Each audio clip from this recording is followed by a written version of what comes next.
నమస్కరించి యేసు పరిశుద్ధ నామమును బట్టి ప్రార్థించి వేడుకుంటున్నాము తండ్రి. ఆమేన్. గమనించండి, ఇక్కడ దేవుడు వాక్యంలోకి వస్తే మంచి ఇల్లు కట్టించుకొని అన్నాడు. చూడండి, మంచి ఇల్లు కట్టించుకొని నీ పశువులు, మందులు, బంగారం ఇవన్నిటిలో నువ్వు వర్ధిల్లినాక, నువ్వు ఆశీర్వదించబడ్డాక నన్ను మర్చిపోతావేమో అనని దేవుడు మాట్లాడుతున్నాడు. ఈరోజు మనము దేవుడు మనకి గుహాన్ని ఇస్తున్నాడు, ఇల్లుని ఇస్తున్నాడు. దేవుడు మనకి పంటలేని, పనులేని సమస్తంలో దేవుడు ఆశీర్వదిస్తున్నాడు. మనం ఏం చేయకూడదంట? దేవుడిని మర్చిపోకూడదు. చూడండి, మళ్ళీ కీర్తన గ్రంథం, కీర్తనలో 127వ అధ్యాయం 127వ అధ్యాయం 1వ వచనం చూడండి. కీర్తన గ్రంథం, యెహోవా ఇల్లు కట్టించని ఎడల దాని కట్టువారి ప్రయాసము వ్యర్థమే. ఏమన్నాడు? యెహోవా ఇల్లు కట్టని వెడల దాని కట్టువారు ప్రయాసం కూడా వ్యర్థమే అంటున్నాడు. అంటే యెహోవా ఇల్లు కట్టించిన వెడల అంటే దేవుడు ఇల్లు కట్టించిన వెడల, సాధ్యంగా గుర్తుపెట్టుకోండి, ఇంటికి దేవుడు ఇల్లు కట్టించితే ఆ ఇంటిలో ఆశీర్వాదాలు ఉంటాయి. దేవుడు ఇల్లు కట్టించలేకపోతే ఆ ఇంటిలో ఆశీర్వాదాలు ఉండవు. ఇప్పుడు దేవుడు ఆనాడు మళ్ళీ చూడండి, హెబ్రీయులకు రాసిన పత్రిక 3వ అధ్యాయము 1వ వచనం. హెబ్రీయులకు రాసిన పత్రిక. ఇందువలన పరలోక సంబంధమైన పిలుపులో పాలు పొందిన పరిశుద్ధ సహోదరులారా, మనము ఒకప్పుడు ఒప్పుకొనిన దానిని అపోస్తలుడును ప్రధాన యాజకుడైన యేసు మీద లక్ష్యముంచుడి. దేవుని ఇల్లంతటిలో మోషే నమ్మకముగా ఉండునట్లు ఈయన కూడా తన్ను నియమించిన వారిని నమ్మకముగా ఉండెను. ప్రతి ఇల్లును ఎవడైనను ఒకని చేత కట్టబడును. ప్రతి ఇల్లు అంట ఒకరి చేత కట్టబడింది. సమస్తమును కట్టింది ఎవరు? దేవుడే. గుర్తుపెట్టుకోండి, సమస్తమును కట్టింది దేవుడే. ఒక ఇల్లు ఒక వ్యక్తి చేత కట్టబడింది. ఇప్పుడు ఇల్లు ఉంది, మేస్త్రి కట్టాడు. అలాగనే సమస్తము కట్టింది దేవుడే. అంటే భూమి, ఆకాశం, సూర్య, చంద్రుడు, నక్షత్రాలు, ఈ భూమి మొత్తం కూడా కలుగు చేసింది దేవుడు. మన మనిషిని కూడా నిర్మించింది కూడా దేవుడే. ఆయన పోలిక చొప్పున అంటారు. కానీ మనిషికి ఏది కావాలో అది దేవుడు ఇస్తాడు. గుర్తుపెట్టుకోండి, మనిషికి ఏది కావాలో దేవుడు మనకి ఇస్తాడు. అయితే మనం ఏం చేయాలి? చూడండి, మనకు ఆశీర్వాదాలు ఎలాగో ఉంటాయి, ఆశీర్వాదాలు ఎలాగో వస్తాయి. ఒక ఇంట్లో చాలా మంది మేము ఇల్లు కట్టుకున్నాం, మా ఇంట్లో కలిసి రావట్లేదు అంటున్నారు. మేము ఇంట్లో ఉండటం వల్ల చూడండి, చాలా మంది సిద్ధాంతాలు తీసుకొచ్చి ఇల్లంతా చూపెడుతుంటారు. ఇది ఇంట్లో ప్రాబ్లం ఉందా, దీంట్లో ప్రాబ్లం ఉందా. అసలు మనిషికి ఎలాగ ఆశీర్వాదాలు ఉంటాయి చూడండి. ద్వితీయోపదేశకాండం 28వ అధ్యాయం 1వ వచనం చూడండి. 1వ వచనం, నీవు నీ దేవుడైన యెహోవా మాట శ్రద్ధగా విని నేను నీకు ఆజ్ఞాపించుతున్న ఆయన ఆజ్ఞలన్నిటినీ అనుసరించి నడుచుకొని ఎడల నీవు నీ దేవుడైన యెహోవా భూమి మీదనున్న సమస్త జనుల కంటే, ఏమన్నాడు? దేవుడైన యెహోవా అంట భూమి మీద ఉన్న సమస్త జనుల కంటే నిన్ను హెచ్చించును. నీవు నీ దేవుడైన యెహోవా మాట వినిన ఎడల, నువ్వు దేవుడైన యెహోవా మాట వినిన ఎడల ఈ దీవెనలన్నీయు నీ మీదకు వచ్చి నీకు ప్రాప్తించును. 3 కూడా, నీవు పట్టణములో దీవింపబడుదు, పట్టణంలో దీవింపబడుదు, పొలములో దీవింపబడుదు, నీ గర్భఫలము, నీ భూఫలము, నీ పశువుల మందలు, నీ దుక్కిటెద్దులు, నీ గొర్రె మేక మందలు దీవింపబడును. చాలా చూడండి అమ్మా, ఇక్కడ ఏమంటున్నాడంటే, నువ్వు దేవుడైన యెహోవా మాట శ్రద్ధగా విని ఆయన ఆజ్ఞను లేకుంటే, చూడండి, భూమి మీద నిన్ను దీర్ఘాయుష్మంతుడు చేస్తాడు, ఉన్నతమైన స్థానం ఆశీర్వదిస్తాడు. ఒక మనిషి కోరుకునేది మూడే మూడు కోరుకుంటాడు. గుర్తుపెట్టుకోండి, ఒకటి మంచి ఒక స్థాయిలో డబ్బు అంటే అన్నీ నాకు ఉండాలి ఒక స్థాయి. రెండవది ఆరోగ్యం కావాలి. మూడవది సమాధానం కావాలి. అంటే కుటుంబంలో ఎంత డబ్బు ఎంత ఆస్తి ఉందా, సమాధానం లేకపోతే వ్యర్థం. ఈ మూడు కోరుకుంటారు. ఈ మూడు ఎవరికి అంటే ఎక్కడ దొరుకుతాయి? చాలా మంది రకరకాల మనుషులు చాలా చోట్లకి వెళ్తున్నారు. నాకు సమాధానం అక్కడ దొరికిద్ది, ఇక్కడ దొరికిద్దను, నేను ఈ ఇంట్లో ఉంటే కలిసి రావట్లేదను, చూడండి ఈ ఊరిలో ఉంటే కలిసి రాదు, ఇంకో ఊరు పోవాలను, అలాగ మనుషులు వెళ్తున్నారు. కోరుకుంటే చాలా మంది అలాగనే. అయితే దేని గురించి మన మామూలుగా మనుషులు చింతించుతున్నారు, దేని గురించి బాధపడుతున్నారు. కానీ మనుషుల్లో చాలా మంది రకరకాలు ఉంటారు. చూడండి, కొంతమంది ఇల్లు లేదని, కొంతమంది నాకు రోగం తగ్గాలని, కొంతమంది మా కుటుంబంలో ఉన్న శోధన పోవాలని, కొంతమంది అని చాలా మంది మనుషుల్లో రకరకాలుగా ఉన్నారు. ఇవన్నీ తొలగిపోవాలి, ఇవన్నీ మనం విషయంలో ఆశీర్వదించబడాలి అంటే దేవుడైన యెహోవా మాట విని వెడలా అన్నారు. అదే మత్తయి సువార్తలో మనం చూస్తే 6వ అధ్యాయంలో చూస్తే ఏమన్నాడు అంటే, చూడ ముందల నా నీతిని నా రాజ్యాన్ని వెతుకుడి అన్నాడు. మీకు ఏది కావాలది నేను ఇస్తాను. నిజమే, ఏమడగాలి? దేవుడి నీతిని, దేవుడి రాజ్యాన్ని వెతకాలి. అప్పుడు మనం దేని గురించి చింతించుతున్నామో, దేని గురించి మనం బాధపడుతున్నాం, అవి దేవుడు ఇస్తాను అని స్పష్టంగా మాట్లాడుతున్నాడు. అయితే ఈ లోకంలో చాలా మంది జీవితాల్లో ఎవరి కాడికి వెళ్ళినా కానీ, అంటే ఎంతమందిగా అయినా కానీ, మాకు శోధలుండి, కష్టాలుండి, బాధలుండి, రోగాలుండి, మాకు ఏ విషయంలో కూడా మాకు కలిసి రావటం లేదు అంటున్నారు. కానీ మీ జీవితంలో ఇవన్నీ రావడానికి కారణం సాధ్యంగా ఉంటాయి. కానీ ఇవన్నిటిని కూడా దేవుడు మనకి ఇవ్వాలి అంటే మనము దేవుని నమ్ముకున్న బిడ్డకి దేని గురించి కూడా చింతించబడం, దేని గురించి కూడా బాధపడం. ఎందుకు అంటే దేవుడు నమ్ముకుంటే స్థిరం కలిగి ఉంటాం. ఒక ఇంటి మీద ఒక ఇంటు అంటే 2 ఇళ్ళు ఉంటాయి. చూడండి, మత్తయి సువార్త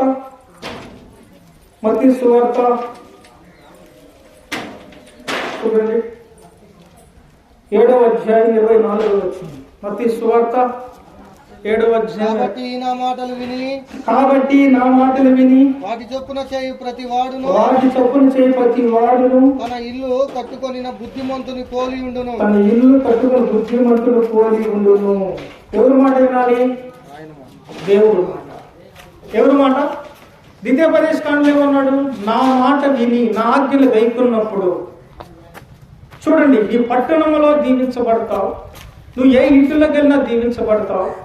నీ పొలములేమి, నీ పశువుల మందలేమి, నీ దుఃఖటెద్దలేమి, నువ్వు ఏ వర్క్ చేస్తున్నావో ప్రతి విషయంలో కూడా నేను దీవిస్తాను అని దేవుడు వాగ్దానం ఇస్తున్నా. ఈ లోకంలో చాలా మంది ఈ లోకాన్ని వెతుకుతుంటారు. చాలా మంది చూడండి, ఈ లోకం వైపే చూస్తాం. ఆదివారాలు రాగానే చూడండి ఎక్కువ పనులకి వెళ్ళటం, దేవుడు విడిచిపెట్టి, దేవుడు మందిరాన్ని విడిచిపెట్టి అలాగ ఉంటాడు. కానీ ఆదివారం రాగానే ఎవరిని ఎతకాలి చెప్పండి? దేవుడు 6 రోజులు పనిచేసి 7వ రోజు ఎక్కడ ఉండమన్నాడు? చెప్పరేంది? మీ ఇంట్లోనే పనికి వెళ్ళాలి, దేవుడు సన్నిధిలో. చూడండి, యెషయా 58:13 అన్నాడు. చూడండి, ఇక్కడ ఏమన్నాడు చూడండి. అది ఏమన్నాడు? నా విశ్రాంతి దినం వ్యాపారం చేయకుండా ఎవరికంట? దేవుడి ప్రత్యేక దినమని.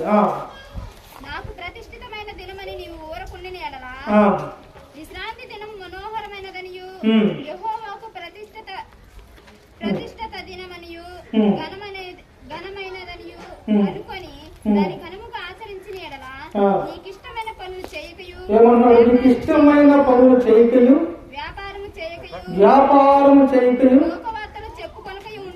లోక వార్తలు చెప్పుకోక ఉండిన వెడలా నువ్వు యెహోవా యందు ఆనందించదు. దేశం యొక్క ఉన్నత స్థలం మీద నిన్ను ఎక్కించదు. చాలమ్మ. ఎవరు మాట వింటే? చూడండి, ఎక్కడికి వెళ్తే చాలా మంది ఏంటంటే ఆదివారాలు ఏదైనా పనులు ఎగెత్తుతారు తెలుసా? దేవుడిని ఎత్తగాలా లేకపోతే మన డబ్బుని లోకాన్ని ఎత్తగాలా? దేవుడందు నడవాలా? దేవుడు మనకు ఆశీర్వదిస్తాడండి.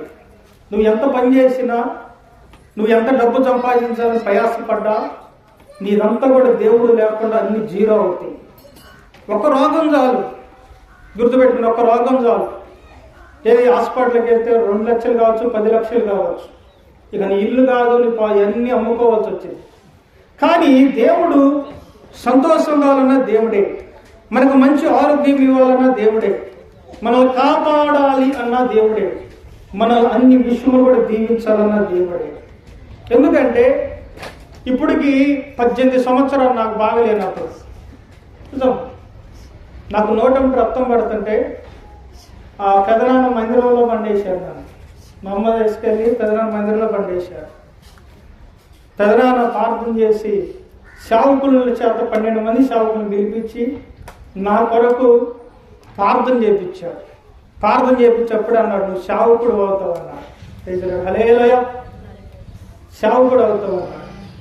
అది చాలా నాకు గుర్తు. పెదనాన్న ఎప్పుడు కూడా ప్రతిరోజు కూడా పెదనాన్న ఆరోగ్యం కోసం, పెదనాన్న కోసం ఎప్పుడు ప్రార్థన చేస్తానే ఉంటాను.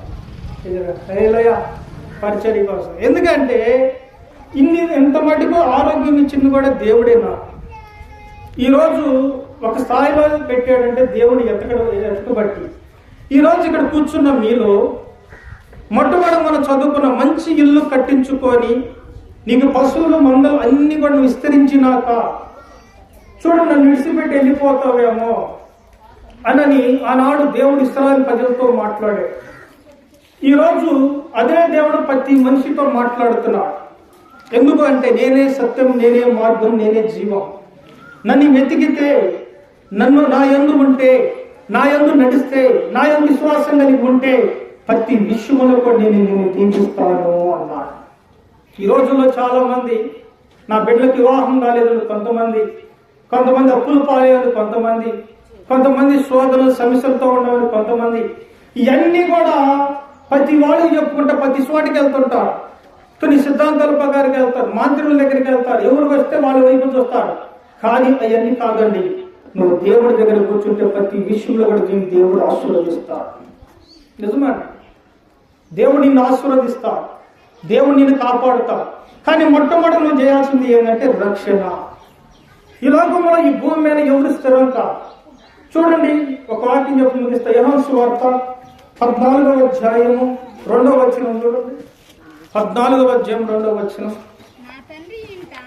నా తండ్రి వింట అనేక నివాసములు కలవు, లేని ఎడల మీతో చెప్పుదును, నీకు స్థలము సిద్ధపరచ వెళుతున్నాను. నేను వెళ్ళి నేను నీకు స్థలము సిద్ధపరిచిన వెడల నేనుండి స్థలములో మీరు ఉండలాగున మరలా వచ్చి నా యొద్ద నుండుటకు మిమ్మల్ని తీసుకొని పోవద్దు అన్నాడు. చూడండి, ఇక్కడ ఏమన్నాడు చూడండి. నా తండ్రి ఇంటి అనేక నివాసములు కలవు అన్నాడు.